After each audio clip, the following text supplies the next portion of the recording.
आप कुछ पूछना चाह रही जी हैं? कि जब मैं इनके स्टार्स को रीड कर रही थी नोमान सर, तो उसमें ना अक्सर इनके अंदर ऐसे लोगों को लगता है ये कुछ मिस्ट्री है, कुछ छुपा रही हैं और ये क्लैरिफिकेशंस नहीं देती हैं अपने जेस्चर्स की, जिसकी वजह से शायद ये फिर इस चीज का शिकार हो जाती हैं कि कंट्रोवर्शियल इनकी बातों को या इनके हालात को कर दिया जाता है, क्योंकि इनके दोनों star full of mysterious planets हैं। मैं जबकि सामने जी समझता हूँ ये मिस्ट्री नहीं है, इन्होंने ऐसी हिस्ट्री क्रिएट कर दी है कि जिसकी वजह से लोग ढूंढ रहे होते हैं। लोग क्यों ढूंढ रहे होते हैं? आप कहाँ होती हैं, क्यों नहीं मिल पाती लोगों को? अच्छा, आपने रिश्तों की भी बात की, तो ये बताइए, बात सच है कि रिश्तेदारों से काम लेने से बेहतर है बंदा अकल से काम ले ले? पता नहीं, लेकिन मेरे लिए तो ये बिल्कुल अलग एक्सपीरियंस है, बिकॉज मेरी कजन्स, मेरी सिस्टर्स, मेरे अम्मी अब्बू, मुझे लगता है कि मेरी फैमिली अगर मेरे आसपास नहीं होती तो शायद ये जिंदगी बहुत ज्यादा अच्छी और मजेदार नहीं होती। मेरी फैमिली बहुत अमेजिंग है, बहुत अच्छी है। अच्छा, बहुत अच्छी है जी। तो सबको लेके आती है, ज्यादा मजा आता है। आप लोगों ने इनवाइट ही नहीं किया। अच्छा, ये आपकी पुप्पो का दावत वलीमा नहीं है, ये प्रोग्राम है। बीना जी, एक बात बताइए, मेरा ये सवाल ऐसा है जिस पर पूरा शो डिपेंड करता है। अच्छा। क्या आप पहली नजर की मोहब्बत पे यकीन रखती हैं या मैं दोबारा ग्लासेस पहन के उतारूं? मुझे तो ऐसा लगता है कि मोहब्बत पहली नजर में हो जाती है। वाह वाह, ये नुमान भाई की भी यही बात है। मैं आपके बारे में नहीं सोच सकती, आप पहली नजर में मोहब्बत नहीं कर सकती। आप काफी नजरें लगाती हैं।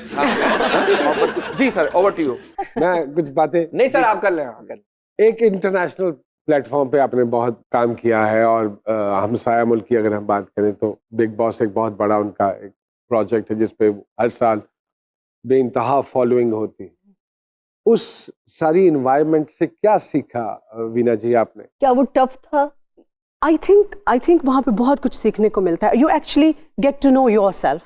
देखें, आपको कोई हेल्प वहाँ पे नहीं होती है, आपकी बहुत सारी इमोशनल ऐसी चीज़ें होती हैं जो आप लोगों से नहीं डिस्कस कर सकते हैं। मुझे लगता है कि उस शो पे, अच्छा शो के बाद भी मेरे कंटेस्टेंट से बात हुई थी, लाइक हमने यही डिस्कशन की थी जब शो के बाद हम actually had a get together Salman ji के घर पे, और वहाँ पे सलमान जी आपने उस वक्त बड़ा मशहूर हुआ था। आप यकीन करें, रिस्क है, पहला और आखिरी बिग बॉस मैंने देखा, उसके बाद कोई बिग बॉस नहीं देखा, सही बता रहा हूँ। तो इसीलिए डॉक्टर आमिर लियाकत साहब पाकिस्तान में शुरू करने लगे, वो देख लेना सर। वो तो उनको तो वैसे वो तो पूरे ही बिग बॉस हैं।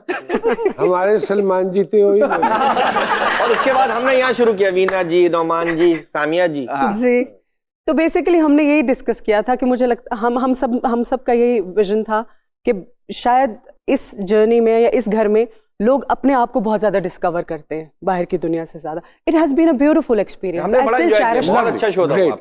As you were representing Pakistan, there were a lot of expectations. उस दौरान जो वहाँ के कुछ लोकल इंटरव्यूज भी हुए टेलीविजन प्रोग्राम्स में, जिसकी क्लिप्स भी बड़ी वायरल हुई, people were hurt very badly कि वीना मलिक साहिबा को इस तरह के मलबूसात नहीं पहनने चाहिए थे, इस तरह की बात नहीं करनी चाहिए थी। Do you agree with that? Because वो तो आपका अपना किया धरा है। आई थिंक मुझे ऐसा लगता है कि आप जिस तरह के माहौल में हो वैसे रच बस जाना चाहिए। For me, that was just a reality show. I had just simply, sir, represented myself, confident. आपका अपना I don't think so कि आपकी जात को, आपके दीन को या आपकी आइडियोलॉजी को भी कपड़ों के साथ सोचना चाहिए कि आप कितने अच्छे हैं, कितने लेकिन फिर आप ही की स्टेटमेंट थी कि ये अवार्ड्स में एक ड्रेस कोड भी होना चाहिए जी, जो कपड़े पहने जाते हैं रेड कार्पेट्स पे और ये वो मुख्तलिफ अवार्ड सेरेमनीज पे, वो एक्चुअली सर होता यह है कि आप जिंदगी में जैसे जैसे आगे बढ़ते जाते हैं आप इवॉल्व होते जाते हैं। What I am today, I was not 10 years ago. 10 साल पहले Veena Malik was a different person. So, अगर मैं ये कहूँ कि कंसिस्टेंसी नहीं रही स्टेटमेंट्स में, no, मुझे ऐसा लगता है कि I have just evolved as a person. वो क्यों?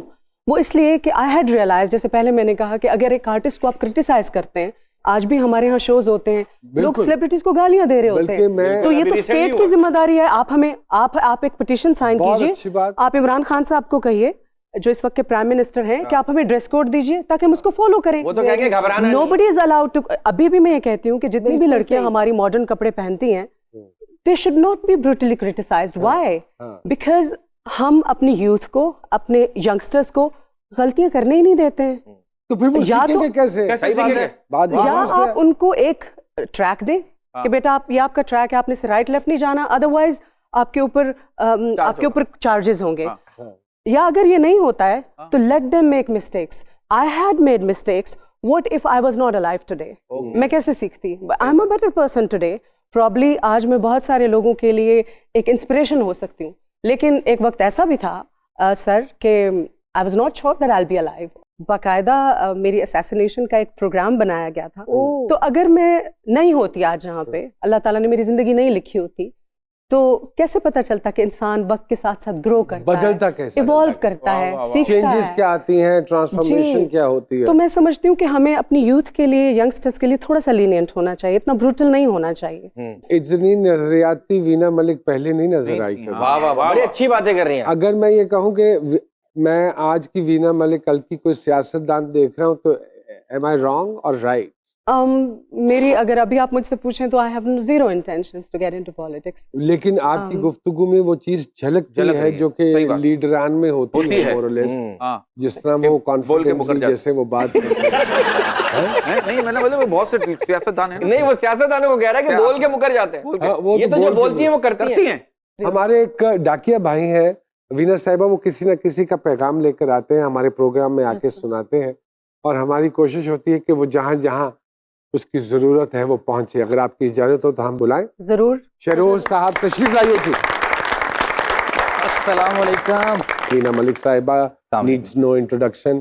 किसका पैगाम लाए हैं? सरकार आज जो पैगाम है वो एक बड़े बेचारे ना दुखी दमाद साहब का पैगाम। तेरी खैर होए। तो सरकार वो कहते हैं कि सब ना मिठे मेरे नाल कौड़े, इंज दे मिले ने मैनू सारे, हाय हाय हाय। ते मेरे तो इलावा सारे ही चंगे, हाँ गैर बगैर ते बुरकी ना लंगे, हाँ। ते सब नाल शुगले मेरे नाल कोरे, हाँ आहा, इंज दे मिले ने मैनू सारे, सॉरी।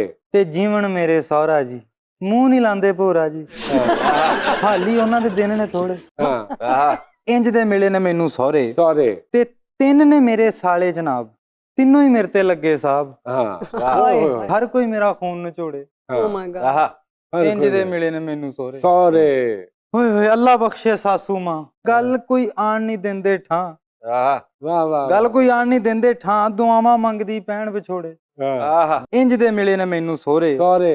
ਤੇ ਰੋਟੀ ਘਰ ਵਿੱਚ ਬਾ ਨਹੀਂ ਪੁੱਛਦੇ, वाह जी वाह। वाह, ਰੋਟੀ ਦੂਰ ਹੈ ਚਾਹ ਨਹੀਂ ਪੁੱਛਦੇ, ਲੋਕਾਂ ਲਈ ਨੇ ਚਿਕਨ ਪਕੌੜੇ, हाँ ਇੰਜ ਦੇ ਮਿਲੇ ਨੇ ਮੈਨੂੰ ਸੋਰੇ, सामने जी ने देख कितना दुख होया। ਤੇ ਇੱਕੋ ਹੀ ਮੇਰੀ ਸਾਲੀ ਸਾਬਾ, ਜਿਹੜੀ ਕਰਦੀ ਅਸਲ ਖਰਾਬਾ, हाँ, अच्छा।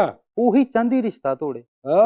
अरे कुछ और है दाल में का ਉਹੀ ਚਾਹੁੰਦੀ ਰਿਸ਼ਤਾ ਤੋੜੇ, ਹਾਂ। ਇੰਜ ਦੇ ਮਿਲੇ ਨੇ ਮੈਨੂੰ ਸੋਹਰੇ, ਤੇ ਬੁੱਢੀ ਮੇਰੀ ਸਭ ਦਾ ਸਿਰਾ, हाँ आहा, ਜੀਬ ਨੂੰ ਜੋ ਨਹੀਂ ਲਾਉਂਦੀ ਗਿਰਾ, हाँ ਰਹਿੰਦੇ ਜਿਸ ਦੇ ਨਥਣੇ ਚੌੜੇ, हाँ। ਇੰਜ ਦੇ ਮਿਲੇ ਨੇ ਮੈਨੂੰ ਸੋਹਰੇ, सॉरी। ਤੇ ਜਿਹਦੇ ਨਾਲ ਇਹ ਧੀ ਵਿਆਹੀ, ਉਹਦੇ ਨਾਲ ਹੀ ਇੰਨੀ ਲੜਾਈ, हाँ वाह, ਹਰ ਵਾਰੀ ਮੈਂ ਹੀ ਹੱਥ ਨੇ ਜੋੜੇ, जोड़े। हाँ। ਇੰਜ ਦੇ ਮਿਲੇ ਨੇ मैंने ਮੈਨੂੰ ਸੋਹਰੇ, सॉरी। ਤੇ ਸੁਣ ਲੋ ਗੱਲ ਮੇਰੀ ਸਭ ਜਵਾਈ, हाँ ਇੱਜ਼ਤ ਨਹੀਂ ਜੇ ਮਿਲਣੀ ਭਾਈ, हाँ actually ਟੋਰੀ ਰੱਖੋ ਇੰਜੀ ਟੋਰੇ, हाँ। वाह वाह वाह. ਤੇ ਇੰਜ ਦੇ ਮਿਲੇ ਤੇ ਮੈਨੂੰ ਸੋਹਰੇ। वाह जी वाह।